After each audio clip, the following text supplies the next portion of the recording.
Hello everyone and welcome back to From the Depths with Music Cargo. We are back here in the adventure mode aboard the Thousand Sunny, and we're going to retrofit this vehicle. I took a look at the internals.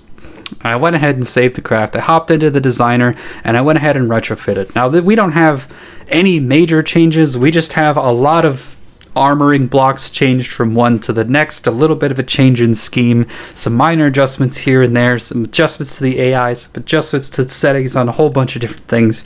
Just like 100 minute details that don't really change how the craft works, but just change how happy I am with it controlling.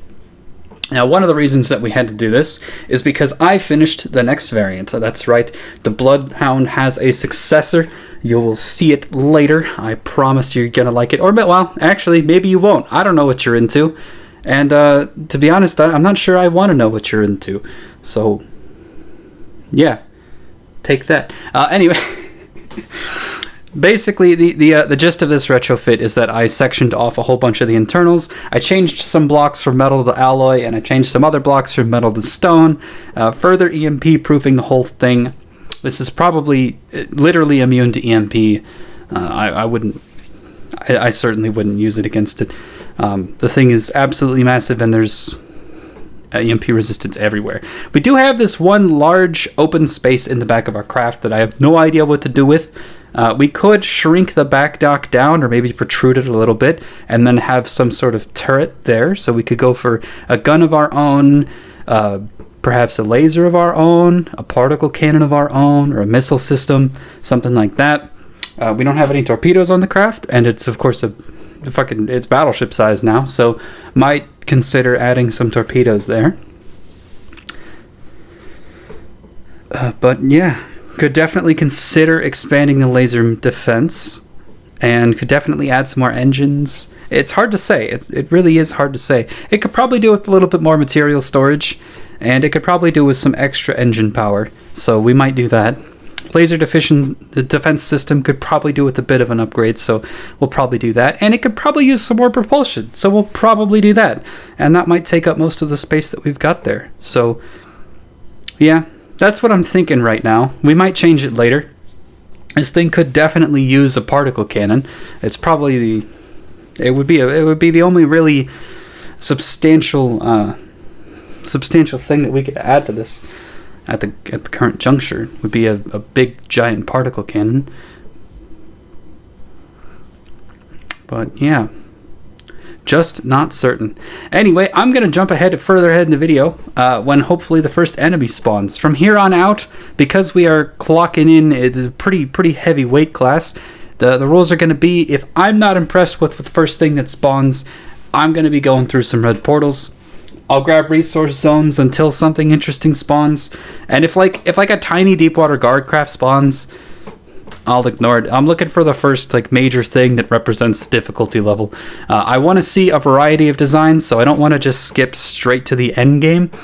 And I'll try to fight things with only one or two hover tanks. Like a amount of force that's actually proportionate to the enemy that we're fighting, or something like that. But yeah, from here on out, combat until I decide what I actually want to do with this space down here in the back, and then that, and then more combat, and then yeah, boom, here we are with the first fight, already starting things off with a bang. This is a Grey Talons Dreadnought. It looks pretty cool, but it's only about 100,000 resource. All things considered, let's just take a look for a second. I absolutely love how this thing looks. It's gotta be said, the campaign craft are all beautiful, but those missiles aren't very large. They're definitely going to get shot down. Same thing with the rear missiles. They just don't have very much. This thing is not hedge protected at all. My sense is that this thing is going down within seconds of any of my guns getting in range. Yeah, it might go down to just the missiles. Actually, let's make sure we get the front one undocked first. That's another thing I've addressed with the brown bears, the variant that's going to replace the Blood Hounds, is they can all undock at the same time, as long as the enemy is not directly in front or directly behind the carrier. They can undock all facing the same direction because they have much more easily adjusted altitude settings. The Blood Hounds, they don't get too happy if you go much lower or much higher, and they flip out a bunch because their thrust is really out of whack. Are these my torpedoes? You're supposed to, like...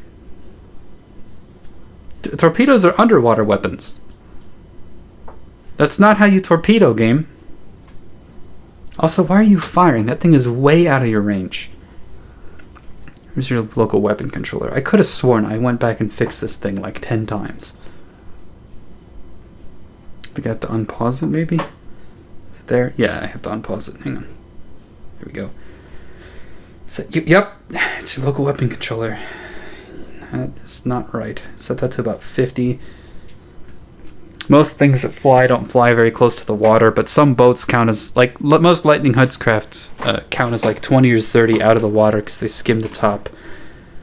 And most airships, when they're going down, that's about when they'll start going down. So I think 50 is a good height for that. Looks like our APS has opened fire and destroyed a satellite, some detection, a heliblade, a lot of decoration. Yeah, nothing too important yet. What is that? Not sure what that block is. That might just be EMP protector or something. Yeah, it looks like the cram's still mostly intact. Pretty much entirely intact. It's not aiming. I wonder if it can't. But, oh, man. Oh, yeah. Hesh. Hesh, ladies and gentlemen. Those are very small Hesh shells. Can't be blocked by shields. They're too slow. Can't be detected by munition defense. They're too small.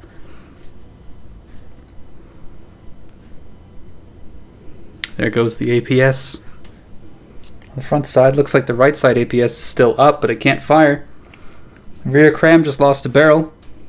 It also can't fire. Things are getting pretty close. Don't you dare crash into each other. Okay, good. Just Tokyo drift away from one another. That's what I like to see. That is what I like to see. Yeah, I think it's pretty safe to call it curtains. I don't think its back gun can aim anymore. So we have pretty definitively taken down this Dreadnought. Admittedly, there should probably be a different vehicle in the game with the name Dreadnought. I feel like Dreadnought is, a little bit special. Like, it's the sort of thing that you give to,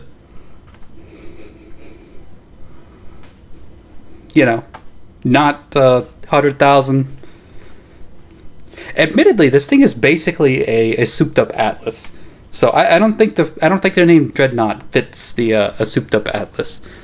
But yeah, rip that thing. We carry on. All right, a little while into the future, and I looked at my resources and I said, you know what? It's time to get one of these things in. So I'm going to get rid of probably a couple of these reaching rounders just to reduce the amount of stuff I have. But we're going to load in a brown bear. We've gotten rid of one of our bloodhounds.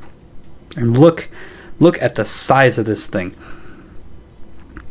This thing, I'm very, very happy. I built a gun, and initially I was just memeing around, but I started to realize the damage potential of the gun that I had made was absolutely through the roof, and it actually wouldn't be terrible if I put it on a platform that was similar to the Blood Hounds, something that closes the distance, gets in close, and rapid fires its shells at low velocity, but fairly close to something. So this thing, the shells it fires are 250 millimeter Hesh shells.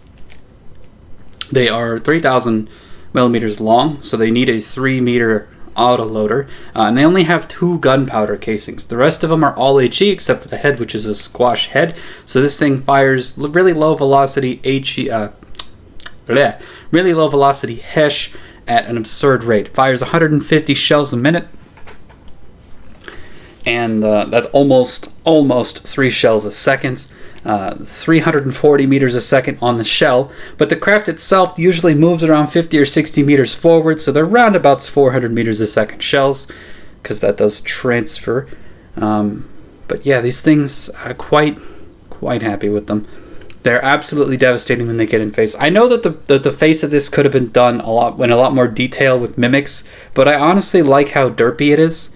I like how it looks so bad that it amuses me. It looks enough that you can kind of be like, oh, okay, I guess that's a bear's face, but it also looks bad enough that it makes me giggle, and so I'm leaving it, and you can't change my mind. All things considered, this thing is just as fast as the Blood Hounds. It has a small laser munition defense on it. It has a very large vertical launch missile system, and it has some shield generators in the front. The shield generators are all strength 8, and they turn off when there's no enemies around. But yeah, I'm very happy with how this tank has turned out, and I cannot wait to show it off.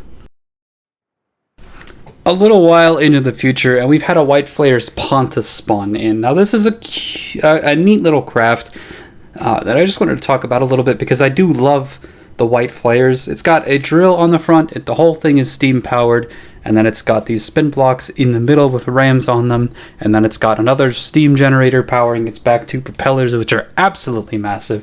The thing can travel at like 45-ish meters a second under the water, which makes it a fair bit harder to detect and shoot down. What I like about this craft in particular is that all of its roll and its pitch and its necessary yaw and forward thrust, all of that is in the back, and the entire first third of the craft is basically just a ram. Now what's cool about that is it means it doesn't really matter if it loses the first third of the craft, because its biggest damage potential thing is actually that spin block in the middle, which means it can lose the whole front third of the thing before it gets to its target, and it's still going, still controlling itself well, still fighting. So yeah, I really love the design of this. It's a great example of how to make a small ramming craft, because the entire first third of it is a literal block of metal and stuff that can just be destroyed, and the thing still continues on. It's probably not going to get very far against us, because if it starts getting hit with our combined total firepower, it'll be obliterated in a matter of seconds. But I do like this craft. If this craft was alongside something else and it got to sneak up against something, this could do an absolute ridiculous amount of damage for its size and its cost. And yeah, I just like showing off White Flayer ships. They're just cool to me. Just in case you were curious how this ended up. Now you know. And a little while later, in another zone, we found basically a cluster of resource zones spawned right next to each other with a total of about 25,000 resource. And then while I was harvesting those, a bunch of little things spawned in. So we got enough resource to drop we dropped 2 of our submarines as well. We dropped the rest of our Bloodhounds, and we now have 3 brown bears and 2 reaching rounders. And so far, we haven't really seen too much. Quick note from Futures of Cargo: we get attacked by a broodmother, but we don't actually see it get destroyed because we didn't know we were under attack. It was currently building in the depths of the ship. And then we also have a pilferer that spawns in here. This thing doesn't stand a chance. Pretty sure one of our subs could take this out over time. We have 2 subs and 3 brown bears and the secondary guns from the main craft. This thing dies while we're focused on another craft that spawned in that also exploded before I could figure out exactly what it was. Some fast White Flayers thing that got too close. But yeah, we've got a lot of firepower, and a lot of small things tend to die before I can actually figure out where and what they are. So yeah. We've gone through another red portal, and the first enemy to spawn over here is a bit of a Jacob's treehouse, and I feel like showing him no mercy. Now, something to be said about the brown bear's laser munition defense is that it's not very strong on its own, but they do fly in formation, and so the 3 of them together is ridiculous. Something else that should be said about these missiles is they start firing after the craft gets into range, and oh my god, that was beautiful. Yeah, those missiles fire directly after the main guns get into range, and they have a lot of reinforcement on them. So the idea is that missile volley is very dense with a lot of HP, and it can overwhelm laser munition defenses at the range where the guns are already firing. And the guns themselves are low enough velocity that they go through most shields. They're fast enough they can still bounce from time to time, but they'll go through most shields. So it's a very effective, like, tandem weapon system that overwhelms the defenses that it tends to fight. Bam! I've popped into the middle of the video, Futures of Cargo here, just letting you know that if you like the video, please consider pressing that like button. And if you want to see more, consider pressing the subscribe button. And if you want to help the channel because you're an absolute bro, consider leaving a comment, because the more you interact with the video, the more likely it is to get recommended to other people, and that just helps the channel grow. It lets me know that you like what you saw here and that you want to see more of it. But other than that, from here on out, I got a lot of talking to do about the future and some plans for this craft, for this adventure series, and for what comes after that I'd like some responses from YouTube on. So this video does go on a little bit long, but the rest of it is not really the adventure run. It's more just a ramble from me, if you're interested in letting that play itself out. Speaking of which, I have a little bit of I have a question for the audience, basically. So as we get further and further into the adventure mode, we're starting to get to the point where the 1000 Sunny is ridiculous. It's absolutely massive. It's like 46,000 volume. Each one of these tanks is another 10 or 11,500 volume. So we're starting to get to the point where the game is not going to be able to handle a whole bunch of absolutely massive craft spawning in to fight us. I do want to face off against a bunch of larger designs, but once we get to the point where we kind of finish the 1000 Sunny, basically I need to figure out what to do with the back part of the boat. And once I do that, this thing is basically done. Once the craft is done, I would like to test... Why is this armor missing? There's no way I saved you without this done. I refuse to believe that I saved you without this piece of armor. Okay. Alright. After that distraction, what was I saying? Oh yeah. I would love to test this thing against a bunch of other things in its weight class. I think the best thing to point out is that the 1000 Sunny, with its full load of 4 brown bears, is actually coming in just under the Megalodon, which... kind of surprising to me, actually. I would love to see them face off. So if people want to see some creative mode battles between, or some designer mode battles rather, between the 1000 Sunny and its escort and other things of similar weight classes, I'd be happy to do that. Once I call the craft done, I'm probably going to do a little bit more testing in the designer mode as well. And part of the reason I jumped into the adventure mode and specifically went for hover tanks is most of my game time, I have about 1,600 hours as of right now. Most of my game time, probably about 1,000 of it, was back in the days when you had different resources. So you'd have metal, and you'd have oil, and you'd have stone and stuff, and advanced cannons and ion cannons weren't in the game, and you just made machine gun crams. And like that patch, that old patch, is when I've played a ton of FTD. So most of my designs are several years out of date. Most of my knowledge about the game is also several years, many updates out of date. So the adventure mode was a really good chance for me to get back in touch with a lot of the changes that have happened in FTD since then, and get used to building stuff. I'd love to do the campaign, but since I don't have the designs for it, I decided to do the adventure mode and just focus on one vehicle, and then from there I have sub-vehicles. So what I'm thinking is, after this, I'm going to go through and I'm going to make a set of vehicles that essentially serve as launching platforms or like individual carriers for these hover tanks. They're all designed to work in tandem with each other or in tandem with their parent vehicle. So yeah, making a small, fairly cheap boat to launch a Hound, and a more advanced version to launch the Blood Hound, and then a much heavier version to launch the Brown Bear. And I've got something in the background that I've already decided to call the Grizzly, so I'll have another thing for that.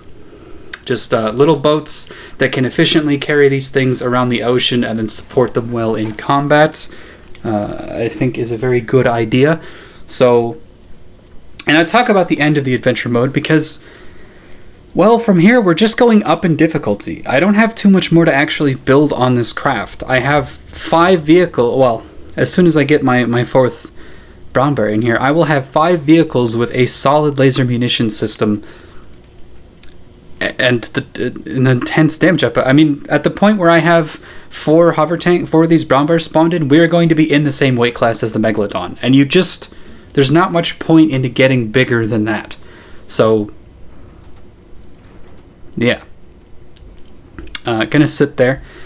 Probably, once the adventure mode finishes, I'm gonna go in, change most of the RTG into an engine, because that'll substantially drop the upfront cost of this.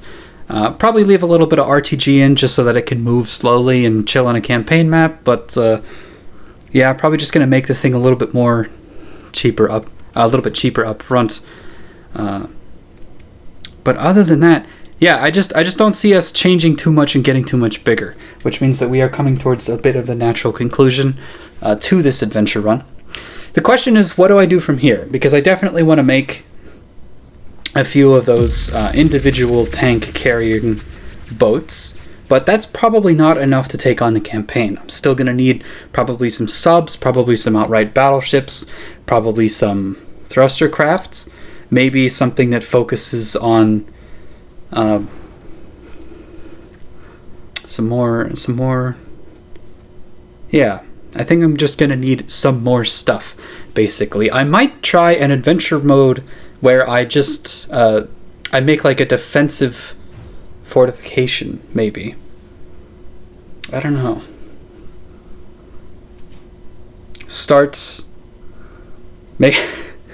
Make a fortress and then just find a blue portal and then just like camp out next to the blue portal for eons, holding off waves and waves and waves, building up resources, and then like slowly go through making some defenses. I'm not sure. I definitely would like to make a whole suite of land defenses and like shore defenses and stuff like that. And yeah, so after this adventure run, basically, we finally arrive at the approximate point of this entire ramble. After this adventure run, what do people want to see?